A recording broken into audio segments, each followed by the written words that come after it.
Hello folks, and welcome to this video. It's a general notice. I usually do these early in the week, but this time around we are in the midweek. We are going to be talking about what to expect from this channel in the week coming up, and also a couple of things going on in the world of motorsport. So without further ado, let's get on with it, shall we?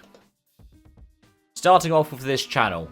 Thursday, tomorrow, you should expect a review for GT World Challenge in Misano. I've watched race 1, I'm going to watch race 2 after doing this. Then I'm going to be previewing IMSA Road America. On Friday, I plan to review, or preview, sorry, BTCC at Croft. Then Saturday, if I can watch Palanga anywhere, I want to watch that back and give my thoughts. And then Super GT at Sepang, hopefully, as well. Sunday, a review for Rally Finland. Monday, a review for the Hungarian Grand Prix. Tuesday, BTCC at Croft. And Wednesday, NASCAR at Iowa. With the next general notice due then as well. I might push some of them forward by a day. So I might do the F1 on Sunday as well. And the BTCC on the Monday. I will wait to see on that one. Depends on how busy I am over the weekend. And depends on what I'm up to over the next couple of days as well. Over on the other channel, I'm going to be streaming the final round of Motorsport UK, so that happens, well, that probably will have happened by the time this video comes out, actually. Aside from that, I'm hoping to get a video out at some point later this week, possibly, and yeah, a series of shorts at time with that, as well as stream clips, other random racing clips, and bits and pieces like that. I'm really enjoying all those things at the moment, though I am aware I am slightly neglecting what to do in terms of keeping this channel up at the same time. So I am rolling out some shorts. What I'm going to do is the long form ones I do want to put out further. I'm going to make 3 or 4 different short clips and just roll them out. So you might find a couple of shorts coming out every day, just to try and catch up for the backlog of stuff that I've missed over the past, I think it's 2 months since I was regularly doing shorts. So as we get into August, you can expect a lot more. But yeah, that's pretty much the plan. Next general notice will be next Wednesday, and after that it'll be Tuesday the 12th, because Monday the 11th is the anniversary of me doing daily video uploads, so got something special planned for that one in particular. Yeah, without further ado, let's go on with the articles for this week, starting off with the world of F1. It's been revealed that Audi, as they come into F1 next year, will have a title sponsor. Now, they have sold off part of the team, I believe it was to Atari Investment Group. But they've announced their title sponsor next year will be Revolut. And don't know if you know Revolut, it's not Cash App. It's similar kind of thing to Cash App in a way. Most people know who Revolut are as a brand. They are a global financial technology company. You can get Revolut cards. I know lots of people who have international accounts for Revolut, because what you can do is you can set up a separate account for a different country. You don't need to necessarily prove your address in the same way, so it might mean, for example, you live between, I don't know, the UK and France. You can have a French Revolut card and an English Revolut card. So a bit more like PayPal in a way. So a bit of a halfway house between the two VCARB sponsors of Visa and Cash App. Interesting to see that they're going with a title sponsorship, but I have a feeling they're probably going to be doing that to offset any of the costs. Audi wants to get involved in F1 for as minimal of a cost, and they've shelved every other motorsport program to try and do it.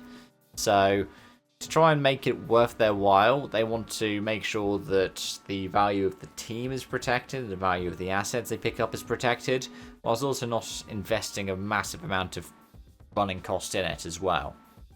This may be a way that they're trying to recoup some of the funding. I'll be interested to see how it pans out, but yeah, it is fascinating. I just wanted to briefly touch on that, because the next couple of bits are things that we can talk a little bit more about. Starting off with something that's linked to F1, but also the WRC. It has been revealed, it has been reported in Dirtfish, that Saturday of the WRC's season opening Monte Carlo rally will likely include a return to the F1 track.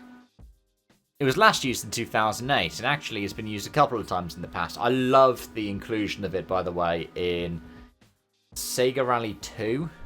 My brother's preferred one out of the Sega Rally Championship games. Sega Rally 2, I think, includes a final section that is on Monte Carlo F1 circuit. Now, the previous one they had was the short version, the one that we saw initially with Formula E. So they go down the hill at Saint-Devant rather than up the hill towards Casino Square. Now, WRC does open every year with going over the ramp at Casino Square. So they do use the Principality quite a bit. In fact, they were based out of Monaco for a couple of years instead of being based out of Gap. I would be interested with that as well.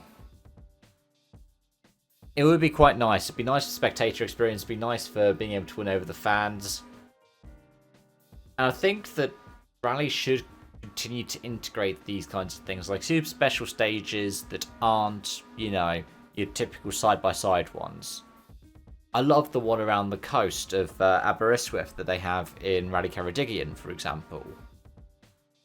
I mean, I still see lots of clips of the Haguenau test from Rally Alsace, when the French round of the WRC was in the Alsace region. Haguenau, the hometown of Seb Loeb. It's a popular stage in Richard Burns Rally as well. I like Rally di Roma Capitale has that one in front of the Colosseum. The Harju test in Finland that's coming up this week. It's nice when you can do stuff like that. It's also nice when you can get something like what we're going to talk about next in the BTCC. The BTCC has announced its new rule cycle that will come in 2027. It builds on NGTC, and it's going to be pretty much the same as what we already have, with a couple of changes, and they're, I'd say, positive changes. One of them is that you can, as long as the brand is sold in the UK, run any model of car from that brand. And that's really nice for the likes of Alliance, for example, who are running the Ford Focus. I don't know if they found a replacement yet for it, but it means they could continue to run the Ford Focus in 2027, or if they switch to something next year, switch back to the Focus in 2027 if this new car doesn't pan out. I'm assuming that if they are looking at doing this to try and grandfather in the Focus, there will be some deal made for 2026 anyways.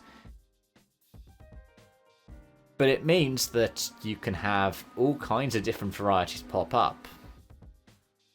So, as long as it conforms to the size regulations, as long as it's originally fitted with an ICE and that car is sold, well, the brand is sold in the UK, you can have any. So Toyota, for example, could pick a Prius in theory, because it does have an ICE in addition to being a hybrid.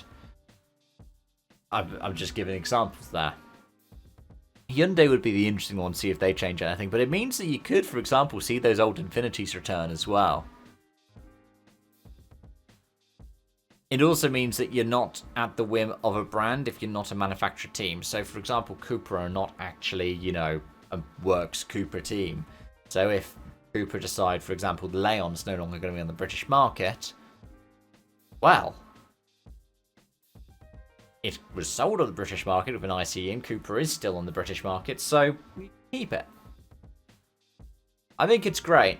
I think it does show that there are some things they need to do to shore up the long-term sustainability of the series. Because no series would want to be grandfathering in old cars unless they're worried about the health in terms of future cars. But it is nice, especially when a lot of brands in the UK are looking at electrifying, that you can still do something like this. And it should hopefully shore up independent entries as well. And I think that's that for the stuff I want to talk about this week. Do you have any thoughts or feelings on the stuff that I've discussed in this video? Let me know those in the comment section down below.